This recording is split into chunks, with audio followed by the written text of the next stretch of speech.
Wake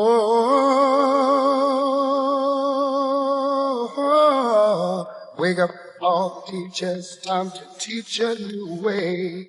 The church has held the leadership role in our community. Its history as the center of strength in the black community has made it a natural leader in the moral struggle for racial equality, preaching, teaching, and engaging.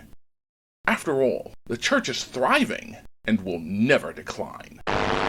More and more young adults are dropping out of church. According to a recent study, 66% have stopped attending. You know, in the black church, it's hardly ever any organization.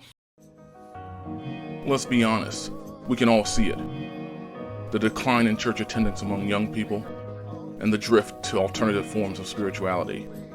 The powerful influence of social media, a take no prisoners culture that has emerged, financial hardship and challenges that have come from the pandemic are impacting congregations in troubling ways. It's time to wake up. When it comes to faith, there's a new generation that's open to Jesus and his teachings, but are skeptical about the institutions and leaders putting on a facade. We have to keep it real. This new generation wants to see the gospel before they're willing to hear it. Driven by empathy and a desire for social justice, this new generation wants to make a difference. That's why many call this new generation the activist generation.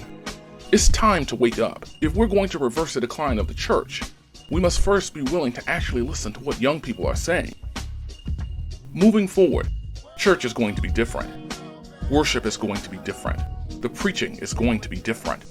Those worshiping are going to be different. It may even seem a bit uncomfortable at first, but God loves this new generation, and the church must love and embrace them too. If they are going to be our future, we must make them our present.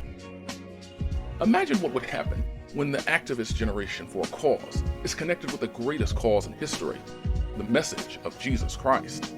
All the world is a stage. Your time, your talent, your efforts are your tools. Embrace them and be all that God has called you to be. The wages of sin is death.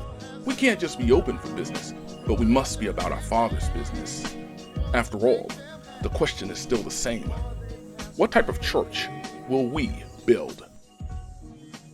This is who we are. Reclaiming our youth with communication, commitment, cooperation, and passion. If we just let it be, the world won't get no better. We gotta change it, yeah, just you and me.